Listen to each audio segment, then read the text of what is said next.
नमस्कार साथियों, मैं विनोद राय का विश्व प्रेम न्यूज़पेपर में आपका हार्दिक स्वागत करता हूं।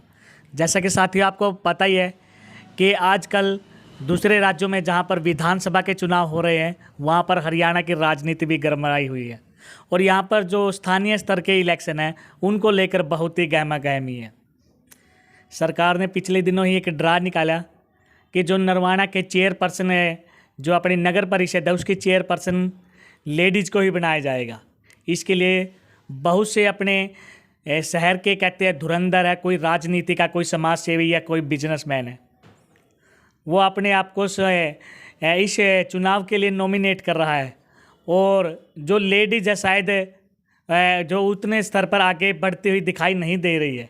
लेकिन आज हम एक ऐसे ही प्रत्याशी से मिलाएंगे जो प्रधान पद के लिए, चेयरपर्सन के लिए है, कि जिनको शायद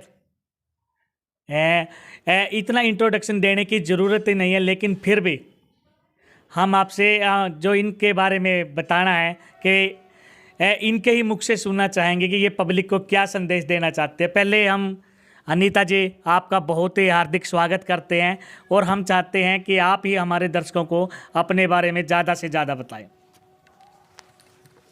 नमस्कार विनोद जी, और स्वागत के लिए बहुत बहुत धन्यवाद। सबसे पहले तो मैं नरवाना नगर निवासियों को हृदय की गहराइयों से नमस्कार करती हूँ, उनका स्वागत करती हूँ और चैनल के माध्यम से उनके स्वस्थ जीवन की मंगल कामना करती हूँ। मेरा नाम अनीता गोयल। वैसे तो मैं नरवाना निवासियों के लिए अपरिचित नहीं हूँ, सभी मुझे जानते हैं। 29 साल मैंने शिक्षण कार्य किया है। 3 संस्थाओं में मैंने शिक्षा बच्चों को दी है, पहले जैन स्कूल में, फिर एसटी कन्या स्कूल में और उसके बाद सरकारी विद्यालय में।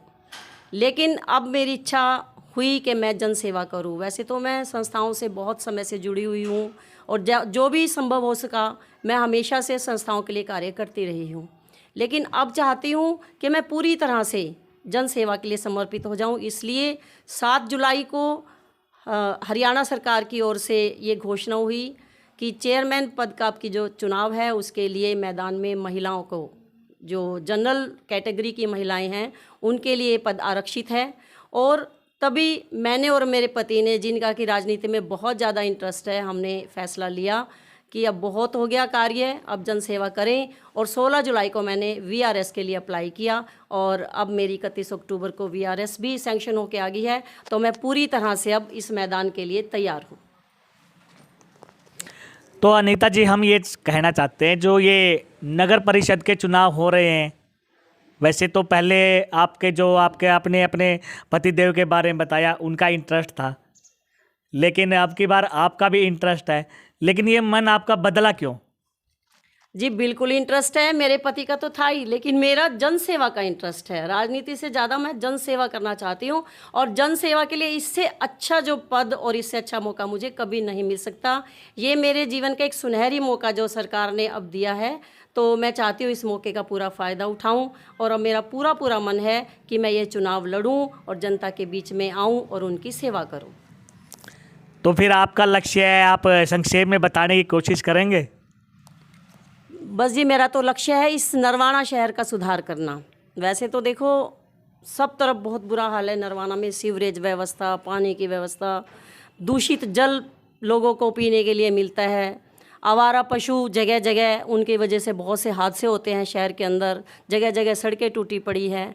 तो सारे शहर का बुरा हाल है और जिधर से भी निकलो तो मन में एक आवाज़ उठती है कि काश मुझे ऐसा मौका मिले कि मैं इस नरवाना शहर को चमका सकूं।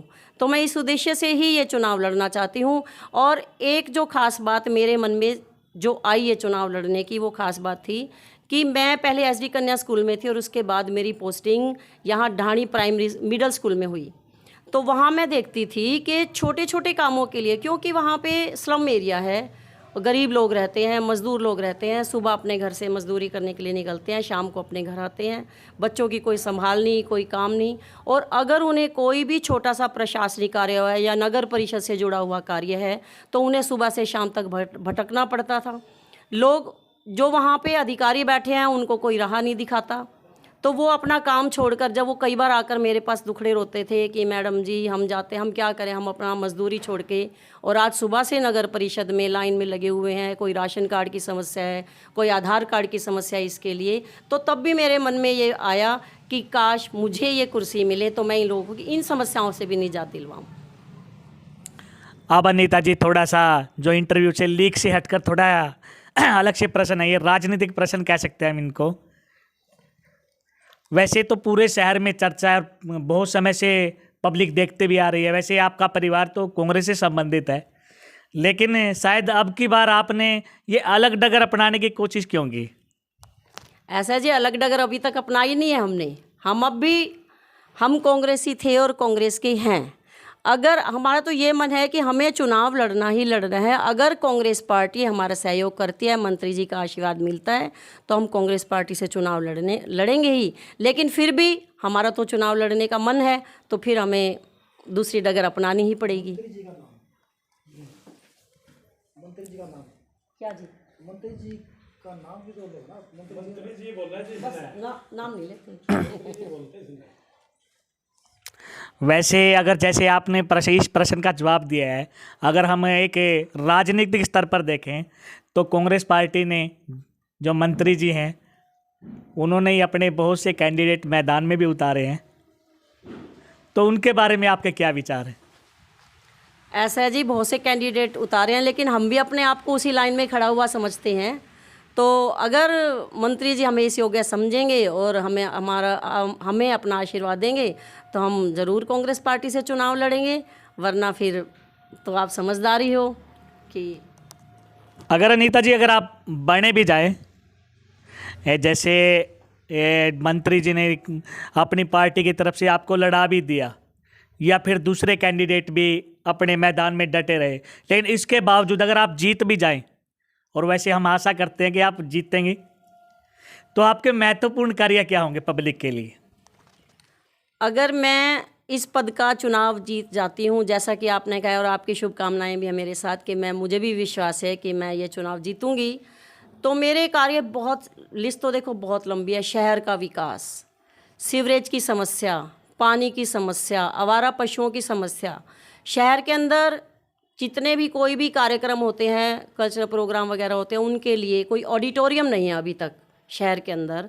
तो इधर उधर जो भी प्रोग्राम करने वाले होते हैं, कार्यक्रमकर्ता होते हैं, उन्हें किसी धर्मशाला में, किसी पैलेस में, उधर जाके वो प्रोग्राम ऑर्गेनाइज करना पड़ता है। तो एक ऑडिटोरियम बनाने की मेरी बड़ी इच्छा है कि ऐसा ऑडिटोरियम है जहाँ पे जाके कोई भी अपना कार्यक्रम कर सके। शिक्षा के क्षेत्र में भी ज़्यादा से ज़्यादा सुधार करने की कोशिश मैं करूँगी, और सब साफ़ सफाई व्यवस्था, सब मतलब हर तरह का विकास मैं शहर के अंदर चाहती हूँ, और विकास की कोई सीमा नहीं होती। तो मेरी तो इच्छा यही है कि शहर को ऐसा चमकाऊं कि नरवाना जब कोई बाहर से व्यक्ति आए तो ये सोचने पे मजबूर हो जाए कि अब इस नरवाना शहर की जो चेयरमैन की कुर्सी है उस पर कौन बैठा है जिसने शहर को ऐसा चमकाया है। अनीता जी, जब भी इलेक्शन आते हैं, जितने भी कैंडिडेट होते हैं, हर बार वादे पे वादा करते हैं जी। लेकिन शायद सुधार कुछ प्रतिशत रहता है। पब्लिक को जब तक आखिरी रहता है, 5 साल होते हैं उनके मन में यही प्रश्न रह जाते हैं। जो आपने अभी विकास कार्य गिनाए हैं, कि पब्लिक आप पर क्यों विश्वास करे? ये तो जी देखो, जब मैं काम करूंगी अपने आप ही पब्लिक का विश्वास मेरे साथ चलेगा, क्योंकि मैं करके दिखाऊंगी। मैं वादे नहीं करती, ना मैं वादे करूंगी, क्योंकि वादे तो तोड़ने के लिए होते हैं। मैं तो कोशिश करूंगी, अपना पूरा प्रयास करूंगी, पूरी कोशिश करूंगी, अपनी पूरी जान लगा